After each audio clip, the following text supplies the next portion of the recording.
Bueno, y ya para continuar con esta segunda parte de la clase, quiero resaltar que pues en un inicio quería realizar el video todo en un solo fragmento. Sin embargo, las imágenes y las diapositivas de la presentación en general queda muy pesada para subirlo, entonces decidí hacerlo en 3 partes. Entonces, como vieron en la primera parte, teníamos las generalidades de este tejido conectivo y vimos la primera línea celular, que fue la de los eritrocitos. Ahora vamos a continuar en este video con una primera parte de los leucocitos, lo que son los neutrófilos, los eosinófilos, los basófilos, y en el último video vamos a ver los monocitos, linfocitos, las plaquetas y la parte básica del hemograma. Entonces vamos a ver las generalidades de esos leucocitos. Básicamente se tiene que en promedio estas células se encuentran en sangre en estas cantidades. Sin embargo, estos valores, como les decía, hablando de las otras células como los eritrocitos, pueden variar respecto a si es hombre, mujer, si es un niño, si es un recién nacido, si es un adulto, si es una persona ya de edad avanzada. Estos valores van a variar. Entonces es importante tener en cuenta esa particularidad. Los leucocitos como tal tenemos 4 características que nos pueden ayudar a identificarlos como generalidades, aspectos básicos, que son células nucleadas. Esas hacen parte del sistema inmune, bien sea que participen en respuesta innata, respuesta adaptativa. Son células que se van a encontrar no solamente en sangre, los vamos a tener también en órganos y tejidos linfoides y también en vasos linfáticos. Otra característica es que, dada la morfología y la presencia de diversos gránulos y también de los componentes que están dentro de esos gránulos, es que estos leucocitos van a tener ciertas funciones, ciertas propiedades para estar en el sistema inmune y pues defender al organismo de ciertas situaciones, patógenos, etc. Bueno, entonces ahorita vamos a hablar de cuáles son las 2 categorías grandes en las cuales se dividen estos leucocitos. Sin embargo, antes de esto es importante mencionar que todas estas células sanguíneas o estos elementos formes que hacen parte de este tejido conectivo sanguíneo no se ven en sangre periférica con una tinción de hematoxilina eosina como se ven las tinciones en los otros tipos de tejido y todo lo que ustedes han manejado en el semestre, sino que para las células, para todo este tipo de elementos forme, tenemos que la tinción ideal para evaluar su morfología es la tinción de Wright. En esta tinción también se tienen colorantes basófilos y colorantes acidófilos. Entonces tenemos, por ejemplo, que el colorante basófilo es el azul de metileno, es el colorante que da pues esa apariencia de color violeta, de color azul pálido, azul claro, esa gama de colores. Y como es un colorante basófilo, entonces colorante básico, entonces va a tener afinidad por compuestos, por componentes estructurales que son de naturaleza ácida, como por lo menos los ácidos nucleicos, o sea, el núcleo. Por esta razón es que ustedes ven todos los núcleos de estas células de un color violeta, de un color azul oscuro, y pues eso puede variar según los tiempos de las coloraciones, pero más o menos es un color morado violeta. Vamos a ver entonces que el otro componente de esta coloración, de esta tinción de Wright, es el componente ácido, que es la eosina Y. Este colorante va a tener entonces afinidad por las estructuras básicas, como por ejemplo la hemoglobina, Por esa razón, ustedes ven que los eritrocitos se tiñen de un color rosado y también diferentes componentes de los gránulos, como por lo menos en el eosinófilo, van a tener estas características de esa tinción con una coloración rosada, con una coloración más o menos naranja. Entonces, esa es la importancia de saber el fundamento de esta tinción y así podemos relacionarlo con lo que vamos a ver más adelante. Entonces, a lo que veníamos con esta clasificación es que todos, hay un aspecto importante y ese es un detalle que pues está un poquito alterado al decir que tenemos granulocitos y agranulocitos. Eso no está como muy claro. Si nosotros escuchamos eso, pensamos que los agranulocitos son leucocitos que no tienen gránulos y los granulocitos son los que sí, pero resulta que esa clasificación es dada por gránulos secundarios o gránulos específicos. Entonces me explico. Todos los leucocitos, tanto neutrófilos, eosinófilos, basófilos, monocitos, linfocitos, todos estos tienen gránulos primarios o gránulos inespecíficos, así también se llaman. Todos los tienen. Sin embargo, hay gránulos secundarios o específicos que solamente los tienen los neutrófilos, eosinófilos y basófilos. Los monocitos y linfocitos no tienen esos gránulos específicos o secundarios. Entonces, esa es la principal diferencia de esa categoría. Teniendo en cuenta eso, entonces vamos a ver en esta presentación, en este video, los granulocitos y continuamos en el otro con los agranulocitos. Empezamos entonces con los neutrófilos, como las células más abundantes en sangre en cuanto a leucocitos. Tienen un tamaño celular aproximadamente de 10 a 14 micrómetros, un valor promedio en adulto de 2 a 7 por 10 a la 9 células sobre litro, y esto equivale alrededor al del 50 a 70% de estas células, componiendo el total de los leucocitos. Aquí vamos a ver en el lado derecho que para hablarles sobre la descripción de esta célula tenemos dos tipos de fotografías. Tenemos una microfotografía a partir de un microscopio electrónico de transmisión y también tenemos estas dos fotografías que han sido tomadas a partir de un microscopio óptico. Vemos entonces que el núcleo puede ser inmaduro, sin lobulaciones o lobulaciones en banda, y también podemos encontrarlo maduro. Un núcleo inmaduro, un neutrófilo inmaduro, no es tan común encontrarlo en sangre. Lo que nosotros normalmente encontramos es un núcleo multilobulado.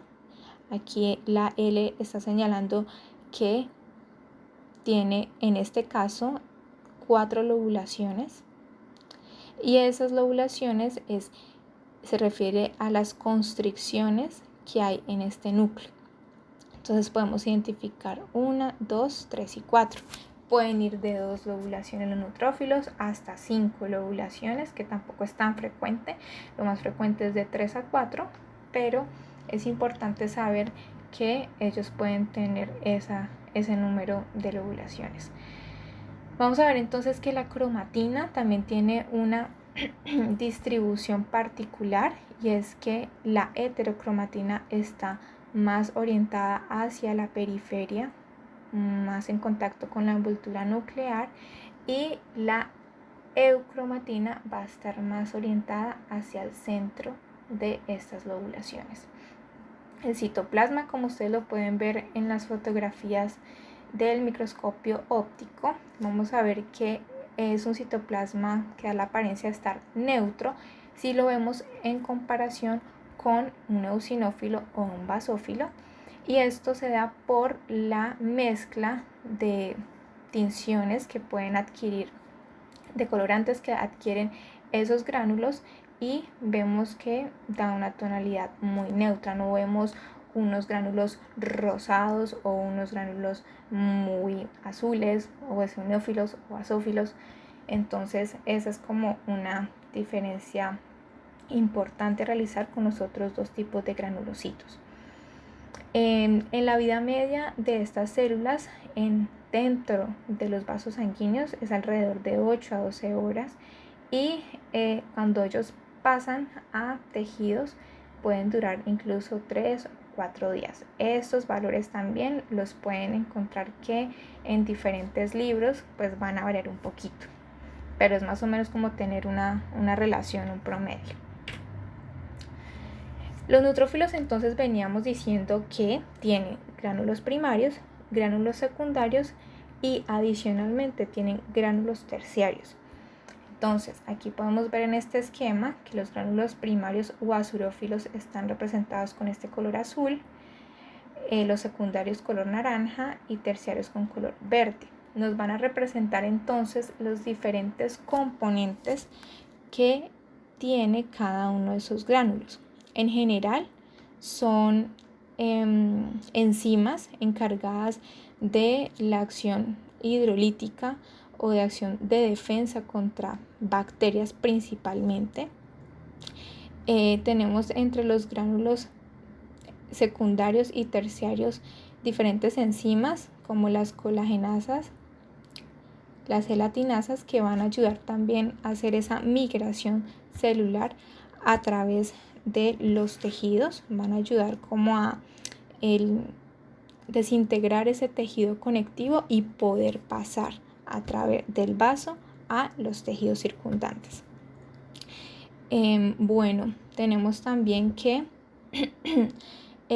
importante saber que hay diferentes tipos de sustancias para la defensa y estas pueden ser dependientes de oxígeno o independientes de oxígeno. Entonces se tienen radicales libres, se tienen intermediarios que ya más bien están relacionados con nitrógeno. Entonces son diferentes tipos de sustancias que van a estar en la defensa de estos microorganismos. Como funciones básicas tenemos dos de los neutrófilos, porque tienen varias, pero se pueden representar en primero la capacidad que tienen estos para hacer una migración tisular cuando hay una respuesta inflamatoria en el organismo.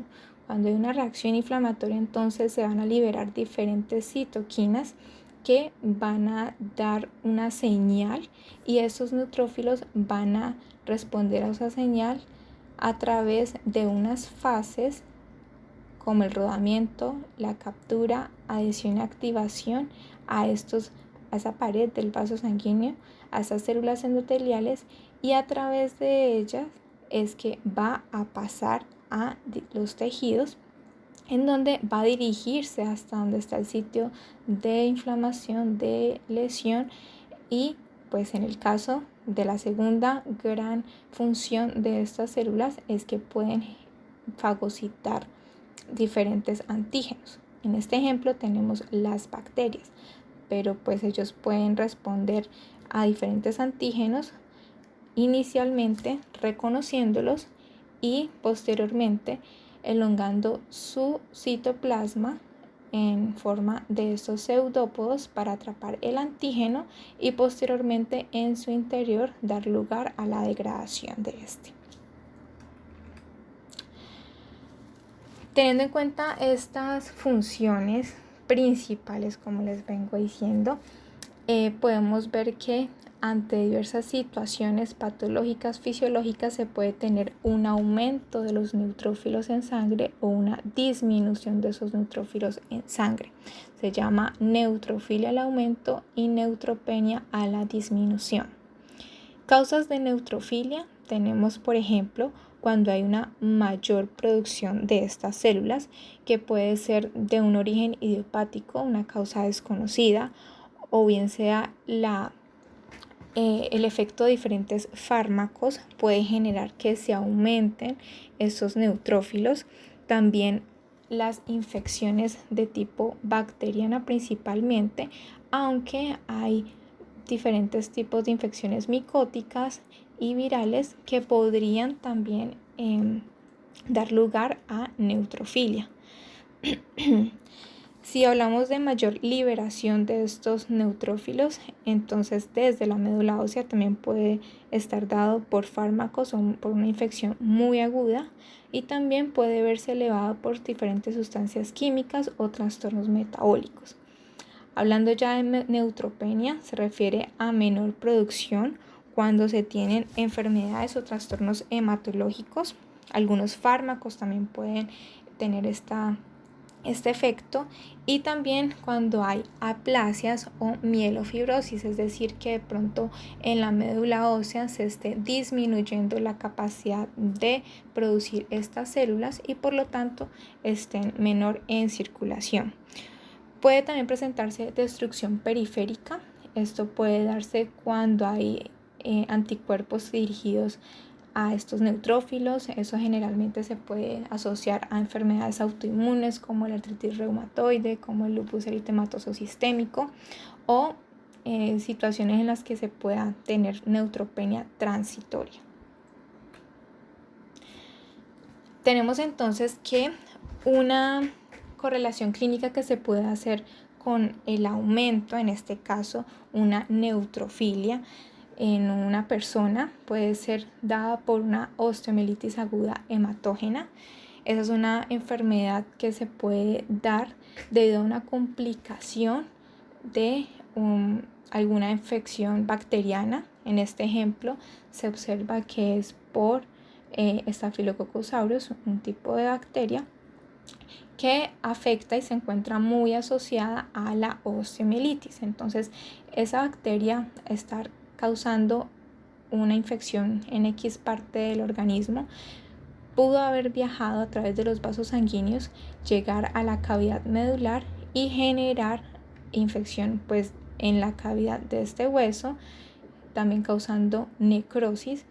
Y lo que se podría observar en un frotis de sangre periférica es una neutrofilia, es decir, que vamos a ver esos neutrófilos muy abundantes, y en el hemograma vamos a tener un conteo de leucocitos elevado con un porcentaje de neutrófilos asimismo elevado. Entonces eso es un tipo de relación que podríamos hacer con un tipo de patología.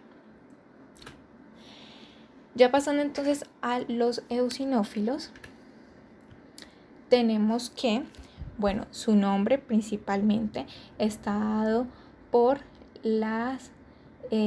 los gránulos prominentes que se ven en su citoplasma y se ven de color rosado o naranja. Es una célula que tiene un tamaño de 12 a 17 micrómetros, puede ser más grande que un neutrófilo. Generalmente lo encontramos bilobulado. Es lo que normalmente se encuentra, 2 lóbulos unidos por material de cromatina fina, en un rango más o menos de 0 a 0.45 por 10 a la 9 células por litro es que se encuentran estas células en sangre periférica. Eso equivale más o menos del 1 al 3% de los leucocitos, del total de los leucocitos. También tiene una vida media intravascular de 1 a 8 horas y extravascular puede pasar de días, incluso hasta semanas. Para ver entonces los componentes o qué es lo que tiene un eosinófilo en su interior, entonces tenemos este esquema en el cual podemos ver su núcleo, que como les dije anteriormente está bilobulado.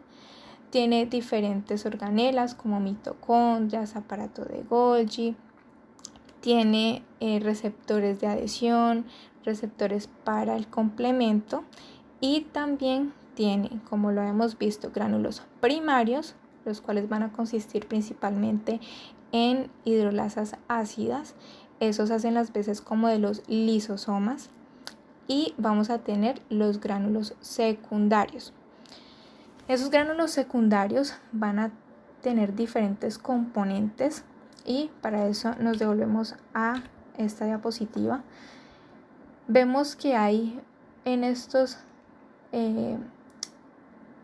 círculos que están señalados y dice CR, tenemos aquí que son cuerpos cristaloides. Esos cuerpos cristaloides se encuentran dentro de estos gránulos específicos o gránulos secundarios. Ustedes pueden ver que hay una parte de este circulito que está más oscura y otra parte que está más clara. Pues bien, esto está representando esta línea aquí en este esquema como más electrodensa, como la veíamos en la diapositiva anterior, y el espacio circundante, que es como una matriz. Asimismo, se van a distribuir las proteínas o los péptidos que nosotros podemos ver dentro de estos gránulos. La primera, la proteína básica principal, la encontramos principalmente en esa región más electrodensa, y las otras las encontramos ya en la matriz. Lo importante es ver que esas proteínas, esos péptidos, estas enzimas que se encuentran en estos gránulos son necesarias para destruir lo que son los helmintos, lo que son los protozoarios, que son tipos de parásitos. Entonces este tipo de células se encargan de más o menos esa destrucción, o más se van a estar elevando cuando tenemos infecciones parasitarias. Otras enzimas que se pueden encontrar en estos gránulos son la histaminasa y la arilsulfatasa, que son enzimas que la primera va a hacer un efecto de equilibrio en la liberación de la histamina, y la arilsulfatasa también va a equilibrar la producción de los leucotrienos, que como aquí vemos bien son producidos o alojados en estos cuerpos lipídicos. Entonces, complementando la parte de la función, como ya había dicho previamente, hacen parte del sistema inmune, van a estar elevadas también en reacciones alérgicas, en infecciones parasitarias. También se pueden ver elevados cuando hay una inflamación que ya es crónico, y van a estar respondiendo a receptores de membrana para quimioatrayentes. Vemos que tienen receptores para la inmunoglobulina E, la histamina, siendo relacionado con todo lo que tiene que ver con estas reacciones alérgicas. Entonces tenemos aquí que la eosinofilia, o un incremento en este número de eosinófilos en sangre, se tiene de un número mayor a 0.45 por 10 a la 9 células por litro, y la eosinopenia es cuando pues no tenemos o no podemos visualizar en un frotis de sangre periférica los eosinófilos. Pasa que vemos todo el frotis de sangre y no encontramos prácticamente eosinófilos al hacer el conteo. Razones o causas que pueden generar eosinofilia, como les venía diciendo: infecciones parasitarias, helmintos, protozoarios, también reacciones alérgicas, cuando hay asma, neumonía eosinofílica, EPOC, enfermedades crónicas, y también puede verse elevado en neoplasias malignas. Hay diferentes tipos de leucemias que pueden estar generando una proliferación anormal de este tipo de células. En la eosinopenia pues puede ser causada por trastornos hematológicos, por ejemplo una aplasia medular, fármacos que vayan a alterar la producción de células desde médula ósea. También estrés traumático puede generar la eosinopenia. Cabe resaltar que así como en neutrófilos, no se los mencioné ahorita, pero eso puede pasar para todos los leucocitos, pueden haber alteraciones que vienen siendo más de tipo genético, en el que hay anormalidades en la forma, en la función, y esto se debe a que por lo menos no obtienen las enzimas necesarias para ejercer su función. Entonces eso también puede tener pues una alteración funcional de esos eosinófilos, y va a verse pues repercutido en la funcionalidad de la respuesta inmune. Tenemos entonces que un ejemplo de patología en los cuales los eosinófilos se ven bastante aumentados es en la rinitis alérgica. Esto se ve mucho cuando hay, pues en los países que hay estaciones, cuando hay diversos alergenos que vayan a alterar esa respuesta inmune y se representen pues todos estos signos y síntomas en la persona acompañados de un examen de extendido de sangre periférica con la visualización de muchas células que en este caso corresponden a eosinófilos, como lo muestran las flechitas negras. Aquí por lo menos tenemos un eosinófilo que tiene 3 lóbulos, pero como ustedes ven, en general son 2 lóbulos. Pasamos finalmente entonces a los basófilos para terminar con la parte de los leucocitos granulocitos. Y esos basófilos tienen un tamaño muy similar a los neutrófilos.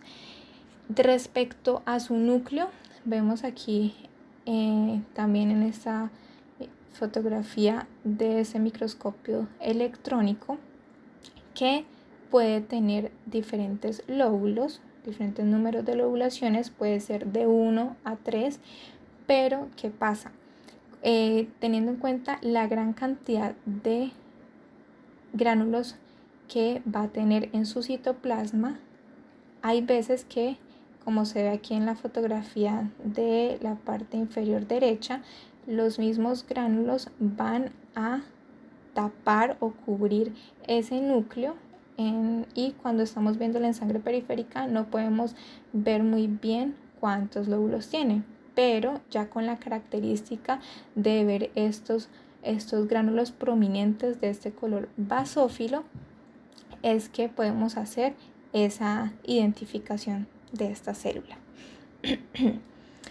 El rango del valor normal en el adulto tenemos que son las células más escasas respecto a los leucocitos, comprende del 0 al 1% y tiene una vida media intravascular alrededor de 5 a 7 horas y extravascular de días a semanas. Tiene gránulos primarios, como les venía diciendo, hidrolasas ácidas lisosómicas, y ya los gránulos específicos o secundarios son los que van a caracterizar su función. Tiene heparina, histamina, heparansulfato, leucotrienos, interleuquinas que van a estar asociadas con su función. Son células que están en la respuesta inmune inflamatoria, tienen enzimas vasoactivas, broncoconstrictoras y quimioatrayentes y también pueden hacer migración celular. Resulta que estos basófilos pueden estar muy relacionados con enfermedades que tengan que ver con reacciones alérgicas, que ya más bien vienen siendo como crónicas. Entonces ellos pueden estar también participando como células del sistema inmune también. Importante tener en cuenta que el heparansulfato, los sulfatos como tal, van a ser unos componentes de cierta manera ácidos, entonces el colorante azul de metileno va a ser un colorante básico, va a tener afinidad por estas estructuras y por esta razón, por esas estructuras no, por estas moléculas, y por esta razón es que vamos a ver que en el citoplasma todos estos gránulos se van a teñir de un color azul o violeta muy intenso. Alteraciones, vamos a tener que cuando aumentan los basófilos en sangre va a ser vasofilia, se le va a llamar vasofilia, y cuando disminuyen, vasopenia. La vasofilia se puede dar, como les había dicho anteriormente, en reacciones de hipersensibilidad, alergias. También pueden darse en trastornos hematológicos, síndromes mieloproliferativos. Resulta que en estos síndromes, de manera anormal, la médula ósea va a empezar a producir mucha cantidad de células de la línea mieloide y puede que estas células se vean raramente aumentadas en sangre. Como son normalmente tan escasas, entonces ver gran cantidad de basófilos pues sí tiene que llamarle la atención al bacteriólogo y en el caso cuando ya el médico ve el resultado, pues al médico para ver qué es lo que está pasando allí. También puede ocurrir lo mismo en una leucemia mieloide crónica y en procesos inflamatorios crónicos, aunque esto ya es más bien raro. Vasopenia puede darse en síndromes mielodisplásicos, también en aplasia medular, que les comentaba que ocurre cuando por X o Y motivo, bien sea por fármacos, por alguna situación genética, se empiece a disminuir la producción, la capacidad de producción de células y por esa razón se vean pues muy disminuidos o no se vea en su totalidad. Como ellos generalmente no se ven en sangre periférica, esos síndromes pues se van a caracterizar porque van a disminuirse las otras líneas como son los neutrófilos o los eosinófilos, que pues uno podría decir, ok, en este porcentaje se encuentra disminuido tal célula y por eso despierta como esa inquietud en el médico para ir más allá y buscar quizás hasta la médula.